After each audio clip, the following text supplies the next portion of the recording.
Hi, I'm going to go through the presentation of energy in chemical reactions. The heat of reaction is the amount of heat absorbed or released during a reaction at constant pressure, just like we did in the lab of calorimetry. And it would represent the difference of energy of the bonds of the products minus the energy of the reactants.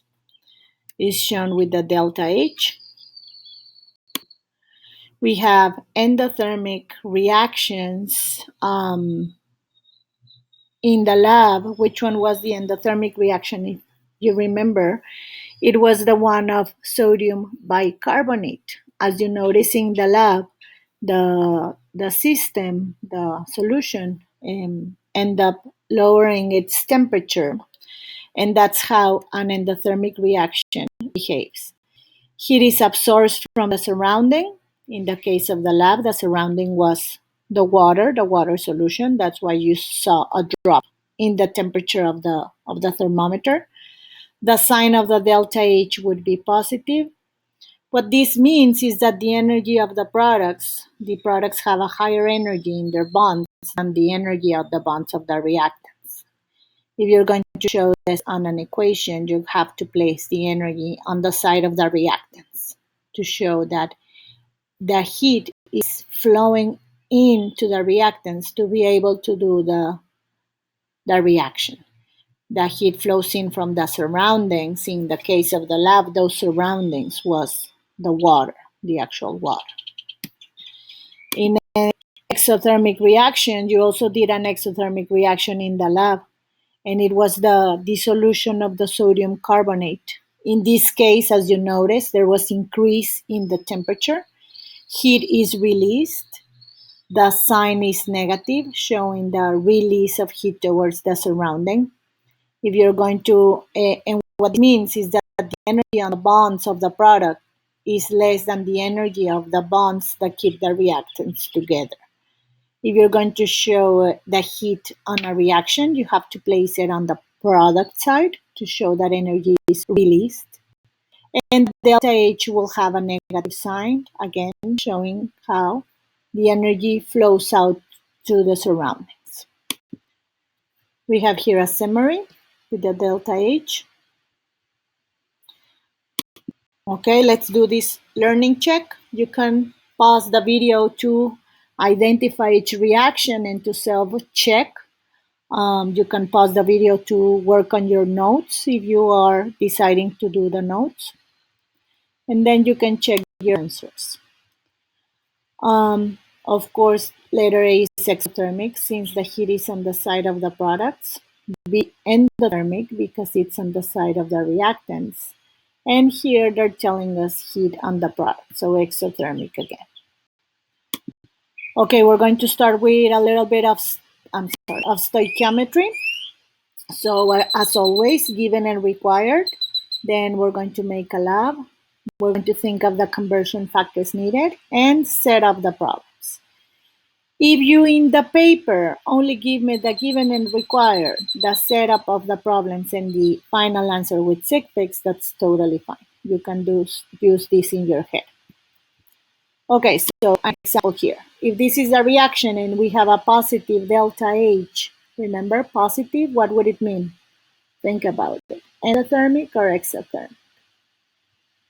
Exothermic, right? Because it shows the absorption of heat, so the heat is going to be on the side of the reactants.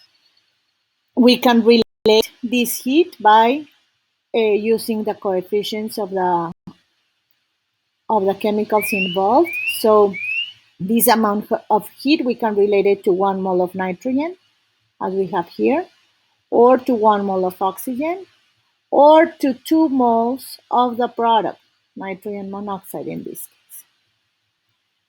How do we use these values? If the question is, if 15 grams of nitrogen monoxide is produced, how many kilojoules was absorbed? They give us here options. So, are given the 15 grams and the delta H, and because they're asking us for how many nitrogen monoxide is produced, this amount of energy relates to 2 moles of the product. So we also have those as a given.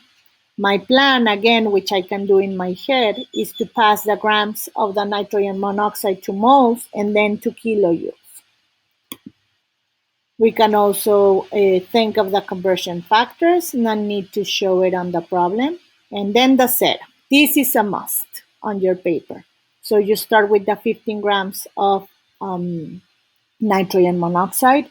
You use the molar mass to get rid of grams and turn it into moles. And lastly, you use the conversion factor where the energy of the whole reaction is related to the 2 moles of the nitrogen monoxide. Why 2 moles? Because that is the coefficient. And then we get an answer. If we go back to the options, it was option 3. Let's do another example. How many grams of oxygen react if 1,280 kilojoules is released? That's the key word, released. If it is released, we use, released means this is an exothermic reaction, and they give us the actual value on the reaction. Of course, we have a negative value because it's released. If we're going to show this on the reaction, we will have to show it on the product side. Again, the options. So let's see which option are we going to get. So we have the given and the required. Now they gave us the energy in kilojoules. The plan would be to change that to moles and that later to grams. The only required for the problems that you're going to do later on your own, it's to list the given. You can do the plan on your mind. You can think of the conversion factors that you need on your mind. So optional. And then, the setup.